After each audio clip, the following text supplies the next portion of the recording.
जानना तो पड़ेगा, मुझे भी तो ऐसा बनना है। मेरे शरीर में आज भी उसी ऋषि का डीएनए चल रहा है। इसी का मतलब मैं तो बंदर की संतान नहीं हूं, मैं तो ऋषि की संतान हूं। उसकी आइडेंटिटी क्या है? जब हम पूजा में संकल्प करते हैं, जब हम अपने गोत्र को बताते हैं, वो गोत्र हमारी आइडेंटिटी है। वो वैदिक काल से लेकर चिरकाल से आज तक चली आ रही है। तो हम बंदरों की संतान नहीं, हम ऋषियों की संतान है। तो ये सारा विषय हमें अपने आप को जानना पड़ेगा, अपने अतीत को जानने के लिए।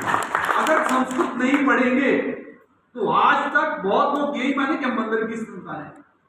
अगर संस्कृत पढ़ेंगे तो हमें पता लगेगा हम बंदर की नहीं, हम ऋषियों की संतान है। तो ऋषियों की संतान समझने के लिए, अपने अतीत को जानने के लिए, अपने गोत्र को जानने के लिए, अपने आप को जानने के लिए संस्कृतम। दूसरा, हमारी जो एक दिनचर्या है, वो दिनचर्या मात्र अब तो फोन उठाया, व्हाट्सएप, फेसबुक, इंस्टाग्राम, ऐसे सुबह उठकर। और उसका एक बड़ी विशेषता और भी है। सोमवार होगा तो शिव जी का चित्र भेजेंगे सुप्रभातम, मंगलवार होगा हनुमान का चित्र भेजेंगे सुप्रभातम। हर दिन का भगवान भी तय कर लिया, हर दिन का सुप्रभातम के लिए भगवान अपना फिक्स है। अरे हमारी तो ये परंपरा नहीं रही। हमारी परंपरा में तो क्या कहा? सुबह उठो, हाथ जोड़ो, कराग्रे वसते लक्ष्मी, कर मध्य सरस्वती, कर मूले स्थिता गौरी, प्रभाते कर दर्शनम। हम आप लोगों में कितने घरों में ये बोला जा रहा है, कितने लोग उसका आचरण करते हैं। अगर हम नहीं जानते हैं तो हमारी अकर्मण्यता है। हमारे पूर्वजों ने हमें सब कुछ दिया है, उसको जानना जरूरी है। हमारी परंपरा में तो ये बताया, जब भूमि पर पैर रखोगे तो भूमि भूवंदन करना। समुद्र वसने देवी पर्वतस्तन मंडले विष्णु पत्नी नमस्तुभ्यम पादस्पर्शम समस्व में। हमारी परंपरा तो ये कहा, जब आप सुबह उठकर बाहर प्रकृति को देखेंगे, क्योंकि आप प्रकृति और पुरुष का आपस का संबंध है, तो मंत्र बोलिए। क्या बोलना? पृथ्वी से गंगा सत्सा सतापा स्पर्शी च वायु ज्वलनम च तेजा नभस्स शब्दम महता स एव कुर्वन्तु सर्वे मम सुप्रभातम। जब हम नहाएंगे, बाहर जाने के बाद दैनिक दिनचर्या, उसमें क्या बोलना? हम नहाते नहीं है, हम तो रोज भारतीय लोग तीर्थ स्नान करते हैं। मंत्र क्या बोलते हैं? अगर आप जाके कुछ नहीं करेंगे तो इसका मतलब आप नहा रहे हैं। पर हम लोग तो तीर्थ स्नान करते हैं, वहां पानी को हाथ में लेते हैं, उस पानी को छोड़ते हुए मंत्र क्या बोलते हैं? गंगे च यमुने चैव गोदावरी सरस्वती नर्मदे सिंधु कावेरी जलेस्मिन् सन्निधिं। दीप जलाते, दीप मंत्र। अभी वैदिक मंत्र बोलते हैं, कुछ लौकिक मंत्र बोलते हैं। दीपक ज्योति परम ज्योति दीप ज्योति जनार्दना दीपो हर तुम्हें पापम दीप ज्योति नमस्ते। अगर बच्चे हैं पढ़ने बैठते हैं सुबह, तो उसके बाद मंत्र क्या बोलेंगे? नमस्ते शारदे देवी काश्मीर पुरवासिनी त्वाम हम प्राप्ते नित्यम विद्या बुद्धिं च देहि मे। विद्या और बुद्धि का वरदान हम अपने मानते हैं, परंतु क्या आज वो चीज चल रही है हमारे घरों में? क्या उस चीज को हम जानते हैं? हम गो वंदना करते हैं, गावा मम गर्ता संतु गावा में संतु पिष्टता ग्रावा में मध्य संतु गवा मध्य वसामि हम अश्वत्थ वंदना करते हैं, पानी चढ़ाते हैं, दीप जलाते हैं। मंत्र क्या बोलते हैं? मूल अश्वत्थ नाम पीपल, मूलता ब्रह्म रूपाया मध्यता विष्णु रूपिणे अत्यगर्ता रुद्र रूपाया वृक्ष राजाय ते नमः। सूर्य वंदना है, तुलसी वंदना है, गो वंदना है, ऐसी निरंतर वंदना करते हुए भोजन से भोजन मंत्र। शाम को सपने भी अच्छे आए, बुरे सपने का नाश हो, उसके लिए भी क्या कहा हमारे पूर्वजों ने? रामम सकंदम हनुमंतम वैनतेयम रिपोदरम शयनेय स्मरेत नित्यम दुस्वप्नम तस्य नश्यति। बुरे सपने भी नष्ट हो जाएंगे। आज हमने ये अपनी परंपरा को छोड़ दिया। उस परंपरा के कारण 5 साल का, 7 साल का, 10 साल का बच्चा डिप्रेशन में जा रहा है। अगर उसके हाथ में फोन नहीं मिला तो वो डिप्रेशन में चला जा रहा है। अगर कोई बच्चे को कुछ भी थोड़ी सी समस्या आ जाती है, वो आत्महत्या कर लेता। कारण क्या है? कि हम संस्कृत से दूर हुए। हमें अपना एक मनोबल देने का जो काम है, वो एक दैनिक दिनचर्या के मंत्र करते थे। हमारा आत्मबल, हमारा आत्मसम्मान, हमारा आत्मरक्षा एतेन मंत्रेण भवति स्म। अतः अस्माभिः सर्वैरपि पुनः संस्कृतम गृहे स्वस्व गृहम् आनेतव्या। अपने अपने घरों में संस्कृत लानी है, अपने अपने मोहल्ले में संस्कृत लानी है, अपने अपने गांव में संस्कृत लानी है, ताकि इस डिप्रेशन से हमारा बच्चा दूर रहे। हमारी परंपरा में तो जो बच्चा एक वेद को पूरा पढ़ लेता था, चारों वेदों को रट लेता था, आज वो बच्चा थोड़े से किसी कारण से डिप्रेशन में जा रहा है। कारण क्या है? हमारी परंपरा में एक वेद को जानने वाला वेदी, दो वेद को जानने वाला द्विवेदी, तीन वेद को जानने वाला त्रिवेदी, चार वेद को जानने वाला चतुर्वेदी। चतुर्वेदी कोई गोत्र नहीं है, त्रिवेदी कोई गोत्र नहीं है। एक वेद को जिसने पूरी तरह पढ़ लिया वो वेदी हो गया, चार वेद को जिसने पूरी तरह पढ़ लिया वो चतुर्वेदी हो गया। जैसे एक उपाधि शास्त्री की उपाधि है, आचार्य की उपाधि है, पीएचडी करने के बाद डॉक्टरेट बन जाते हैं, वैसी ही उपाधि थी। इसका मतलब वेदी कब बनता था? जब वो 8 विकृतियां जानता था, जटा, शिखा, रेखा, माला, गंध, दंड, ध्वज, रथ, और उसमें वेद की संहिता पाठ और पद पाठ, कितना उसको जानने के बाद अगर एक वेद का जानता तो वेदी, चार वेद का जानता तो चतुर्वेदी। अगर वो ऋग्वेद का जटा पाठी है या घन पाठी है तो उसकी उपाधि क्या थी? पाठक। पाठक भी कोई गोत्र नहीं। इसका मतलब उनकी परंपरा में किसी ने ऋग्वेद का या किसी भी वेद का एक विकृति को जाना, इसीलिए वो पाठक बन गया। 3 पाठ को जानने वाला त्रिपाठी बन गया। अब वेद के 6 अंग है, शिक्षा, कल्प, ज्योतिष, निरुक्त, छंद, व्याकरण, इनको जानने वाला षडंगी बन गया। उत्तराखंड में षडंगी है, उत्कल में सारंगी है, तो षडंगी का अपभ्रंश सारंगी बन गया। हमारी ज्ञान की परंपरा अद्भुत और उज्जवल परंपरा थी।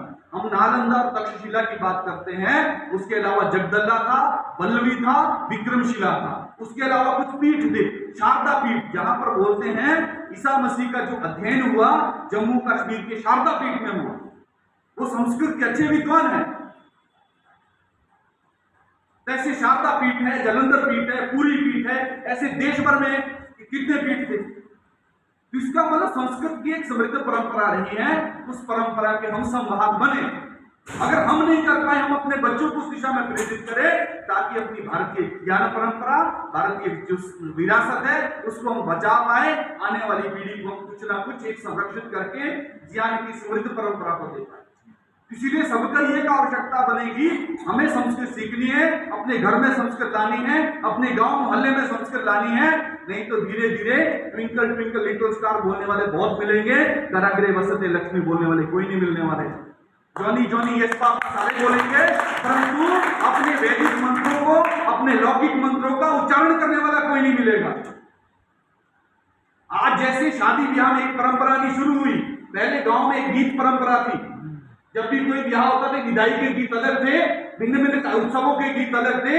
आज तो रिकॉर्डिंग करके रखना पड़ रहा है सब लोगों को, क्योंकि आगे मिलेंगे या नहीं मिलेंगे, तो रिकॉर्डिंग करके हमारा जीवन कब तक चलेगा।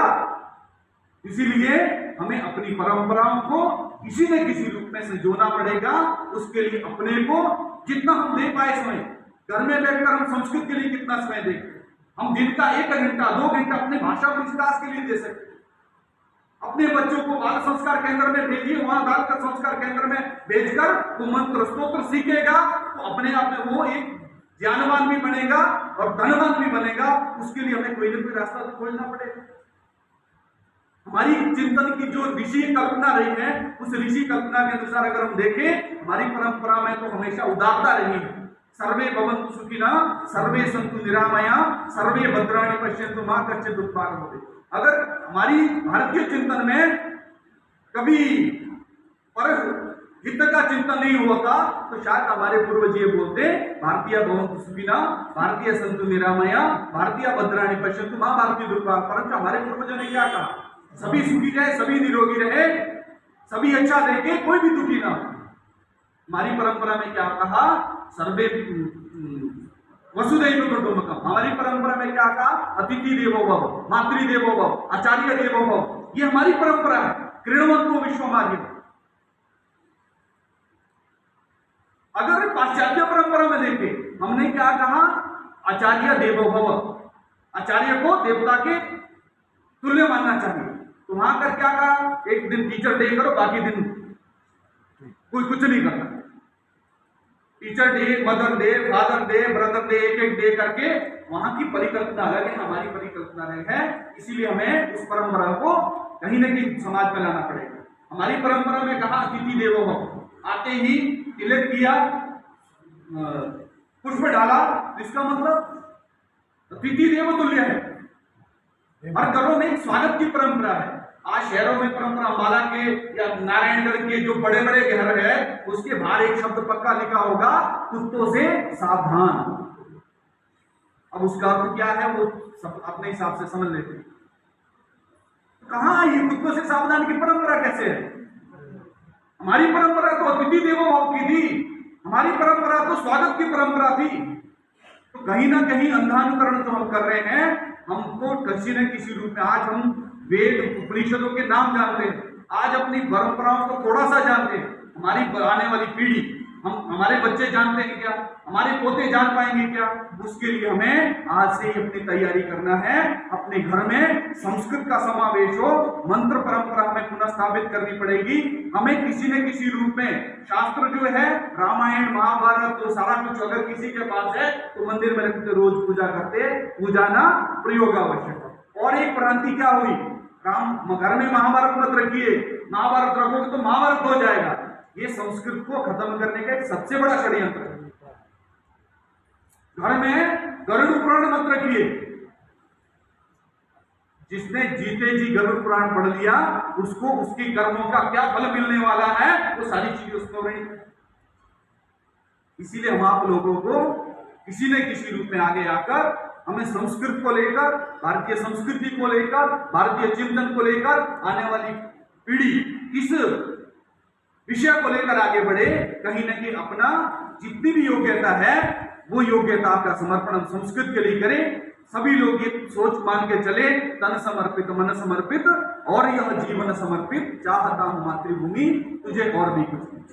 इदानीम अंतिम ये वर्गार्थम वर्गे आगता वर्गम आगता छात्राः सन्ति। अत्र तपश्चर्या है भविष्य। अगर तपोगे तभी कुछ बनोगे।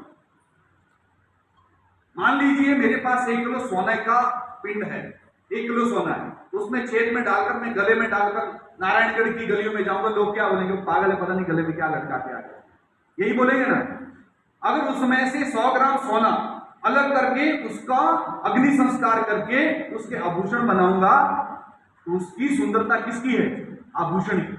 परंतु अगर उस सोने को आभूषण बनना है तो उसको अग्नि परीक्षा देनी पड़ेगी। दूसरा, भगवान श्री कृष्ण एक हाथ में लेते उसको क्या बोलते हैं? वंशिका, बांसुरी। अगर भगवान के अधर का स्पर्श चाहते हैं तो बांसुरी से हमें, वंशिका से हमें यह सीखना पड़ेगा कि एक बांस का दंड, बांसुरी कब बनती है, उसको पहले काटते हैं, काटने के बाद उसको अग्नि में डालते हैं, फिर उसका जो वक्र बने उसका सीधा करते हैं, उसमें छेद डालते हैं। ऐसे छेद डालते डालते अब उसको जब उसकी भी अग्नि परीक्षा होगी तो एक बांस की बांसुरी बन सकती है।